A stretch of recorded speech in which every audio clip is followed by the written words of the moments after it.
देखिए दोस्तों, आज कुछ डिस्कशन करना था आपसे, कुछ बताना था। बहुत दिनों बाद ये वीडियो बना रहा हूँ मैं।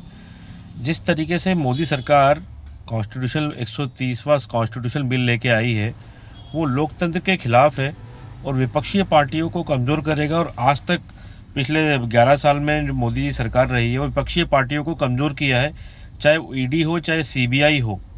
सीबीआई, ईडी और जितनी एजेंसी हैं, उनके माध्यम से विपक्ष को कमज़ोर करने का काम किया गया है। या फिर वो केजरीवाल का मामला हो, या जी हेमंत सोरेन का मामला हो, या पुरानी सरकारें जो कांग्रेस पे आरोप लगाए जाते थे 2014 से पहले कि कांग्रेस ने भ्रष्टाचार किया, कॉमनवेल्थ में भ्रष्टाचार किया, कोलगेट में भ्रष्टाचार किया, स्कैम किए।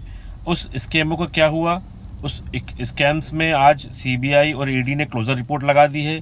सिर्फ 130वां संशोधन बिल जो लाई है भाजपा सदन में, वो सिर्फ विपक्ष को कमज़ोर करने के लिए और लोकतंत्र को ख़त्म करके एक डिक्टेटरशिप और तानाशाही लागू करना चाहती है। क्योंकि वो विपक्ष अब मजबूत हो रहा है। वोट चोरी के मामले में विपक्ष ने एक तरीके से जो खुलासे किए हैं, उस खुलासों के बाद जो भाजपा है, सरकार है, वो बैकफुट पे है और वो कुछ भी इसका जनता का जवाब नहीं दे पा रही। तो इस तरीके से आनन फानन में बिल लेके आना और बिना कंसल्टेशन से विपक्षी पार्टियां और जितनी लोकसभा में पार्टियां होती हैं, उनसे बिना कंसल्टेशन किए हुए एक सिलेक्ट कमेटी बनती है, उसके पास जाती है। ऐसे मुद्दे पर डिस्कशन के बाद में ऐसा बिल लाया जाता है। तो ना राजनीतिक पार्टियों से एक डिस्कशन किया गया, एकाएक ऐसा बिल लाया गया 130वां संशोधन बिल संसद में, जिसमें किसी पे भी आरोप लगा के, किसी मंत्री मुख्यमंत्री पे आरोप लगा के उसको जेल में डाल देंगे और 30 दिन के बाद ऑटोमेटिक उसको इस्तीफा देना पड़ जाएगा और पद से स्टेप डाउन करना पड़ेगा। देखिए, हमारे देश में एक जुडिशरी है, एक न्यायपालिका है, जो कि चीज़ों को आरोप लगने के बाद उसकी जांच करती है, उसका ट्रायल चलता है, उसको पूरा सुनती है, उसके बाद में वो पक्ष में और विपक्ष में और निर्णय देती है, जिससे साबित होता है कि बंदा कन्विक्शन हुआ है कि नहीं हुआ है।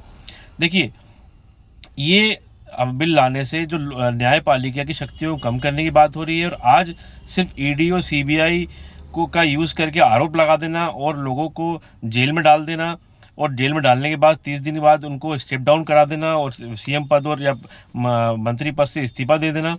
और ये बात कहना बड़ी हास्यास्पद है, क्योंकि मोदी जी जो अमित शाह जी हैं, वो ये बोल रहे हैं कि प्रधानमंत्री भी इसके दायरे में आएंगे। अरे, प्रधानमंत्री तो देश का सबसे सुप्रीम लीडर है, उसके खिलाफ एजेंसियां कैसे एफआईआर दर्ज करेंगी, उसको कैसे गिरफ्तार करेंगी? ये तो बहुत हास्यास्पद बात है। और हम सब आपको समझना चाहिए कि लोकतंत्र में जनता का वोट और जनता की पावर ही एक सशक्त गवर्नमेंट बनाती है, और जनता की बनाई हुई सरकार और जनता की संरक्षक होती है। पर ये मोदी सरकार जो है तीसरी कार्यकाल में, ये एक ऐसा बिल लाके पास कराना चाहती है जिससे विपक्षी पार्टियों को जेल में डाल दिया जाए, उनसे कोई क्वेश्चन ना करे, और डिक्टेटरशिप तानाशाही का यूज़ करके वो हम सत्ता में बने रहें और सत्ता का दुरुपयोग करते रहें। तो 130वां संशोधन बिल जो है, कॉन्स्टिट्यूशन अमेंडमेंट बिल जो है, उसको संसद में पास कराया जाएगा। अब इसको जेपीसी के पास भेज दिया गया है।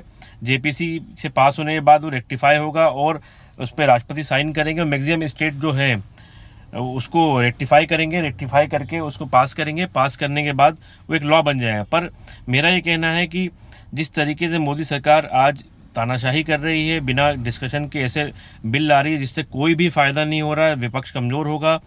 जो गैर शासित भाजपा शासित प्रदेश के जो मुख्यमंत्री, उनको जेल में डाल दिया जाएगा। हमने देखा केजरीवाल के मामले में, हेमंत सोरेन के मामले में जेल में डाल दिया गया। क्या हुआ? दोनों बाहर आए, कोई कन्विक्शन नहीं है। ईडी के मालूम है, ईडी के 15,000 मामलों में से 1% का कन्विक्शन नहीं है। सिर्फ ईडी आरोप लगाती है, तथ्यों के आधार पर उनको गिरफ्तार करती है, गिरफ्तार करके जेल में डाल देती है, और जेल के बाद जमानत होती है। और आगे जब ट्रायल चलता है तो उसमें कोई भी तथ्य और ऐसे नहीं पाया जाता जिनको कन्विक्शन हो, वो एक्विटल होते हैं और केस छूट जाते हैं। तो मोदी सरकार अब विपक्ष को कमज़ोर करने का काम स्टार्ट कर दिया है। हम सब जनता को ये समझना चाहिए कि किस तरीके से मोदी सरकार इस विपक्ष को कमज़ोर करके इस देश में तानाशाही लाना चाहती है। आप देखेंगे हर तरीके से तानाशाही करी है। आज नोटबंदी का मामला हो, ऐसे कठोर कानूनों का मामला हो जिसमें मोदी सरकार ने बिना जनता की राय लिए उनको लागू किया, जिससे आज हमारे यहाँ अनएम्प्लॉयमेंट बढ़ गया है और महंगाई बढ़ गई है। हम सब अपनी डेली दिनचर्या से लड़ रहे हैं, पर ये सरकार जनता के बारे में नहीं सोच रही है। और रही बात इलेक्शन कमीशन की, वोट चोरी के मामले की, जितनी संवैधानिक संस्थाएं हैं उनको आज मोदी जी कमज़ोर करते जा रहे हैं, निरंतर कमज़ोर करते जा रहे हैं। वो इसलिए क्योंकि वो इनसे क्वेश्चन ना कर पाएँ, वो इनके अगेंस्ट में काम ना कर पाएँ, और वो न्यूट्रल ना काम करके, क्योंकि 400 पार की बात करने वाली मोदी सरकार आज बैकफुट पे है, 240 सीटें लेके आई है, वो भी वोट चोरी करके लाई है। इसका खुलासा जल्दी हो जाएगा। इलेक्शन कमीशन यदि इलेक्ट्रॉनिक डाटा शेयर करता है विपक्ष के साथ, तो इसका खुलासा बहुत जल्दी होगा। तो मेरा ये कहना है कि हम सब जनता को ये समझना चाहिए कि किस तरीके से लोकतंत्र कमज़ोर हो रहा है। देखिए, बहुत सारे ऐसे देश हैं जो तानाशाह हैं, जहाँ पे जनता की सुनवाई नहीं होती। हमारा देश एक खूबसूरत देश है, जहाँ पे डॉक्टर भीमराव अम्बेडकर जी ने एक संविधान को स्थापित किया, जिसमें एक जनता के द्वारा चुनी हुई सरकार जनता के लिए चलाई जाएगी, जनता से चलेगी, ऐसा एक प्रावधान किया, एक कॉन्स्टिट्यूशन संविधान बनाया, ह्यूमन राइट्स बनाए, फंडामेंटल राइट्स बनाए। आज धीरे धीरे मोदी सरकार इसको ख़त्म करना चाहती है। मेरी सबसे अपील है, आप सबसे अपील है कि आप इसका पुरजोर विरोध करें, और विपक्षी पार्टी तो विरोध कर ही रही है, क्योंकि ये लास्ट चीज़ होगी जिससे मोदी सरकार विपक्ष को कमज़ोर करने का काम करेगी। आगे भी मैं वीडियो बनाऊंगा, आप लोगों को जानकारी देता रहूँगा, तथ्यों के आधार पर चीज़ों को समझिए। देखिए, हम सब पढ़े लिखे हैं, 90% अर्बन का जो पॉपुलेशन है वो आज लिटरेट है। हमको समझना चाहिए क्या सही है क्या गलत है, और हमको अपने फैसले लेना चाहिए। मेरे वीडियो को लाइक करिए, आगे भी वीडियो बनाता रहूँगा। तब तक के लिए धन्यवाद। जय हिंद, जय भारत।